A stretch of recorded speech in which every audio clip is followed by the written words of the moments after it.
Support comes from Missouri Forest Products Association, committed to sustainable and sound conservation of the state's forests, which support more than 41,000 Missouri jobs, resulting in a $10 billion industry. ChooseWood.com. Welcome to St. Louis on the Air. I'm Sarah Fensky. Young adult novels are having a moment. These books may be aimed at 12 to 18-year-olds, but adults are devouring them. Publishers are making big money on properties like the Twilight series and the Hunger Games and creating new pop culture juggernauts. Like many of those juggernauts, James Brandon's fiction debut, Ziggy, Stardust Me, captures the angst of being an adolescent. But unlike those works, it doesn't depend on vampires or a dystopian future to create new worlds. Instead, it paints with vivid detail the St. Louis suburbs in the spring and summer of 1973. Soul Train was on TV, Jonathan Livingston Seagull was being discussed in the classroom, and David Bowie's Ziggy Stardust persona presented a way for a shy kid to deal with just how strange he felt as a boy attracted to other boys in a world that only accepted heterosexual norms.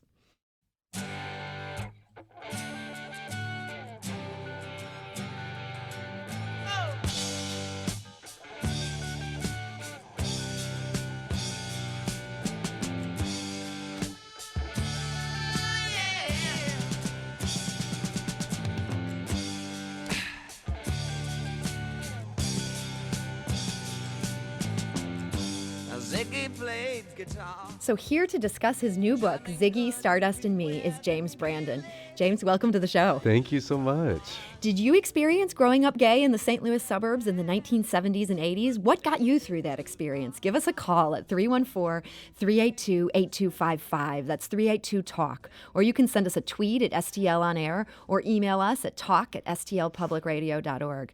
Now, James Brandon, your novel is set in Creve Coeur, and the details are so specific. Mm-hmm. Is this drawing from your own life? Yes, it is. Did you grow up in Creve Coeur? Yeah, I did. I started the first part of my childhood in St. Charles, and then we moved to Creve Coeur in 4th grade.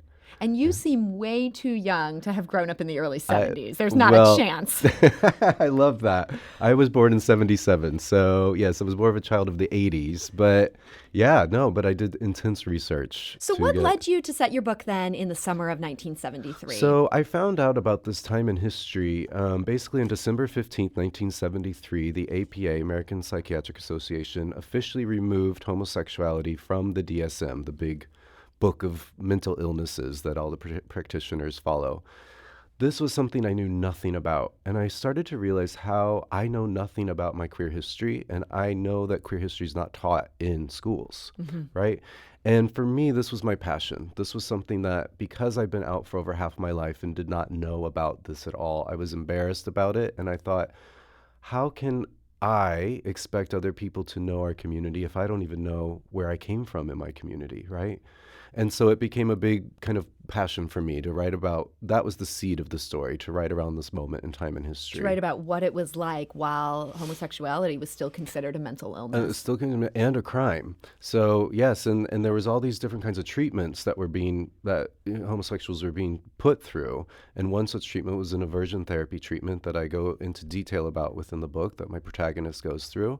And it was a really intense time for anyone who was growing up at that age. Now, you detail that treatment. Yes. I mean, it's very vivid in the book. It was almost a little hard for me to read. It just seemed so painful and almost a little barbaric. Yes. Is that entirely drawn on what was really happening to young men at that time? Yes, it was. And in fact, I actually interviewed a few people who went through those treatments. And the aversion therapy treatments at that time that were being used were electroshock treatments. And so what was happening is if someone identified as a gay boy, they would be hooked up to this machine with electrodes attached to their thighs and wrists. They'd see on a screen in front of them a picture of a girl would come up, for instance, and nothing would happen. The next slide would project a picture of a boy, and they'd immediately be shocked. And what that was supposed to do was that you were supposed to associate the love you felt for another person of the same sex was actually supposed to be transformed into pain. So you didn't actually, you were apparently being erased of your feelings, right? That's how you're being treated.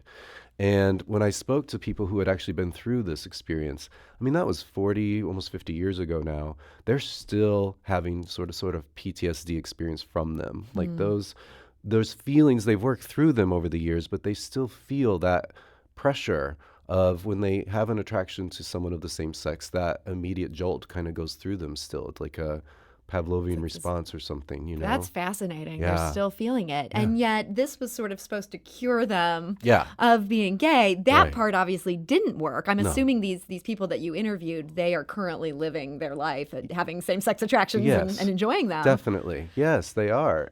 But they're still feeling the pains of those treatments. That's amazing. Yes. You know, one of the most surprising things I thought about your book is that the therapist character who's administering these shock treatments, she actually comes across as quite sympathetic. I think many authors telling this story might have been inclined to make her just a fearsome villain. Yes. Did you think about that path? I did, because not the fearsome villain path, because I wanted her to be sympathetic to Jonathan's journey. And why was that important to you? Because I think she was based on a couple people I researched. Dr. Evelyn Hooker, she's named after Dr. Evelyn Hooker, who was one of the pioneers in helping homosexuals become quote unquote normal at that time.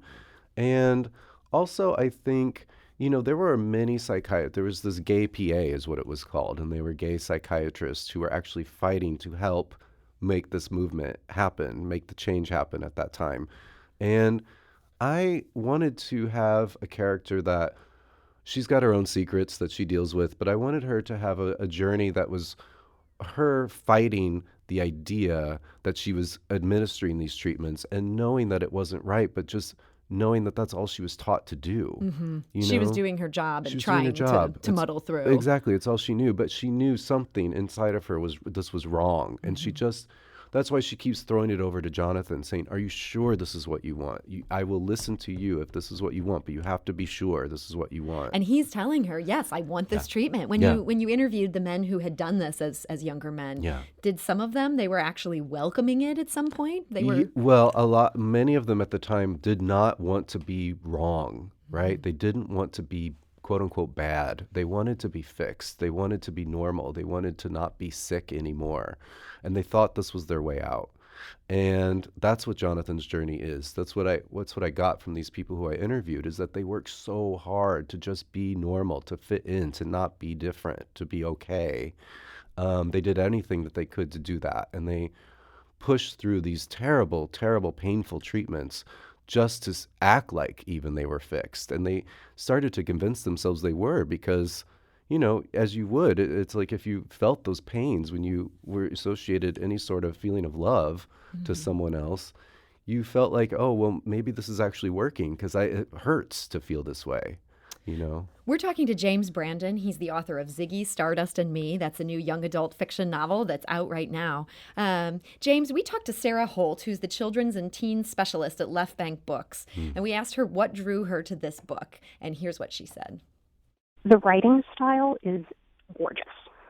Picking up the first chapter before we've even gotten into the story, before most of our main characters have been introduced, the way the words trip across the page is just so enjoyable, and it makes even the portions of this book that are a little bit harder to read, so they come from a place of pain, it allows those to still be something that, as a reader, you can enjoy the process of taking in.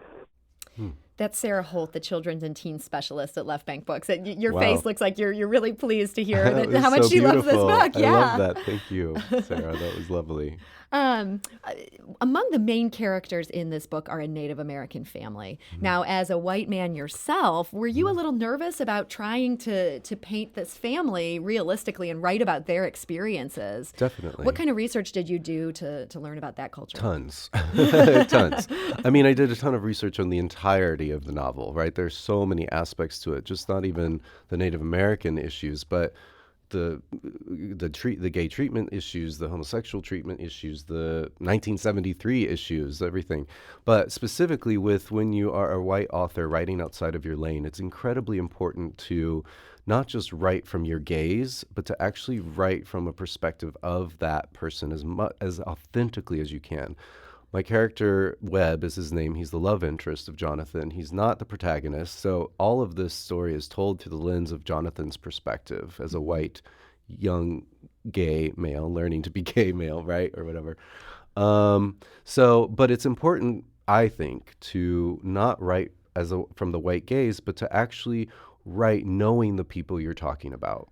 And so it was, and I first learned about what Two-Spirit peoples were, which is in a very general sense, the Native American outlet for LGBTQ peoples. That's how they identify, the English term. Two-Spirit people. Two-Spirit. Mm-hmm. And I first learned about them about 10 years ago. And it was one of those other moments in my life where I was so embarrassed I didn't know about this. And being gay and feeling like I knew the entirety of my community, I realized I didn't. And it kind of burst my own white, gay, cis male bubble. And I made it a mission to get to know every letter I possibly could in our beautiful LGBTQ spectrum, which there are many letters now, which I love. And within the Two-Spirit community, I joined the Bay Area American Indian Two-Spirits. I live near the Bay Area in San Francisco these days, and worked with them and went to their first powwow. They hold one of the largest Two-Spirit powwows in the nation. Over 6,000 people come every year to it, and it's an inclusive experience, so they allow anyone to come that they want. And I was so moved by it because they bring together the idea that spirituality and being gay is okay. And pre-colonization, Two-Spirit peoples were actually revered and honored in their various tribes. And I just thought that was so moving. And I wanted a character that would that would burst Jonathan's bubble as well, that would open up his world to the idea. He's the antithesis of what Jonathan knows. Jonathan And thinks, these apes that are at his high school. Yes. So, but I think it's important to honor and respect that community that you're working with and about. And that's why when I wrote the Webb as a character, I definitely immersed myself with the community. They helped me write this character, and I give proceeds from the book back to Bates as an honor, as a way of thanking them for allowing me to tell a small piece of their story on this book. Now, you had mentioned their spirituality. I was also intrigued that the devout Christian in the book, Starla, is also a wonderfully sympathetic friend to your protagonist. I think a lot of people might assume in a book like this that the Christian character is going to be the tormentor. Yeah. Did you write this very specifically, making the Christian a great friend? I did, because I think again, it's like what I do with Dr. Evelyn. I think people would expect a certain thing to come from a character like Dr. Evelyn would be the evil villain, as you said, and like a devout Christian might be another evil villain. But I wanted that to be the complete opposite, because I don't think that that's true, obviously, for every devout Christian. I've definitely run into those that are that way, and I know that I'll have a lot of friends that are devout Christian that have been super supportive of me. And I wanted a character that was similar to girlfriends I had growing up. And I don't mean like girlfriends I dated, but friends who were girls. Girls that were friends. Yes. Who helped me because we were all basically raised Catholic here in St. Louis. And so we went that trajectory. But, they helped me see me for who I am along the way. And they believed that, God loves all, basically. And was your family also able to come to that same conclusion? Eventually, yeah, definitely. My mom is one of my biggest fans now. I mean, I came out to her later in life. I didn't come out till I was 21. Okay, so this was after college or during college? It was during college, and I moved to LA at that point to go to college. So I didn't come out till that point. It was a little hard for her at first, I think, but, she definitely came around rather quickly, way quicker than most parents I know were coming around at that time. And she's my biggest supporter now. I mean, we're best friends, and I've been living with my partner for over 9 years, and she's a big part of our family in that way, and it's a beautiful thing. And most of all my family I'm out to. We just, we've never really talked about it necessarily, but we're about to tomorrow night at Left Bank Books, I guess. So yeah, I was going to say, fun. You're writing about this all very openly now. But even before you became a novelist, you had an experience where any family member that was paying attention to what you were up to, they had to have known you were gay. And that is that you were touring in this production of a Terrence McNally play. Tell us just a little bit about this play. Yes. So the play itself The play is Terrence McNally's Corpus Christi, which is, in a very quick nutshell, the story of Jesus Christ from nativity to crucifixion, but a modern retelling told through the lens of a young gay man growing up in Corpus Christi, Texas. What this play did is transformed all of our lives. It was meant to be 6 performances. It ended up touring for 10 years all around the world. 10 years. 10 And years. you were playing the same part the And whole I was time? playing the character of Jesus all the time, the whole I guess time. I can see why that wouldn't get old. You get to play Jesus. Right, exactly. Yeah, people are kissing your feet every show, so how could that be bad? But but the story, what it ended up doing is allowed LGBTQ peoples who had been ousted from their faith back to their table of faith, because they were being told a story they grew up learning to them through their lens, and they finally felt like they belonged again. And I feel like this is the story that a lot of us grew up. I grew up Catholic, and I was told over and over I was a sinner, and I just felt like I didn't belong, even though I loved the story of Jesus and all the parables and just the pomp and circumstance behind it. I loved it. But I was told I didn't belong there, so I ran away from it. And this show actually allowed me back into a feeling of faith that I never had before. I had lost along the way. And so, yeah, that toured for 10 years, and it kind of catapulted me in my journey. So do you currently consider yourself a Christian? Or? I would say I consider myself spiritual. Yeah, I don't know if I would give it a denomination necessarily. But you believe in God? I do. I believe in God. I believe in Jesus. And I believe in Buddha. And I believe, but I definitely believe in the teachings I grew up learning. I have learned to find a new connection to and a new love for. Yes. We've got one more piece of audio from Sarah Holt at Left Bank Books, and she notes how the story and the themes in this book remain relevant for young people today. One of the most unfortunate resonances is that we are still in a position where not every teen feels safe coming out as themselves.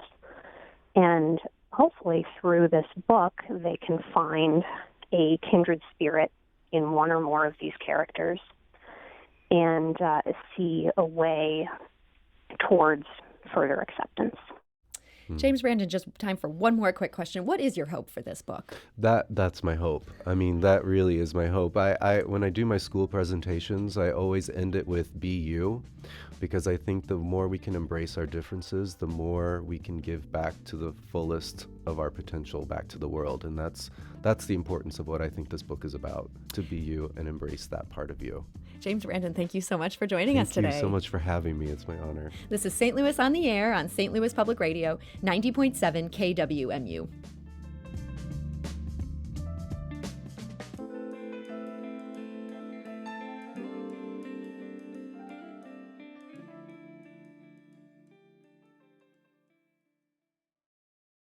Support comes from the Missouri Forest Products Association, committed to conservation and careful management of the state's forests to make them more resilient and better habitats for wildlife. ChooseWood.com.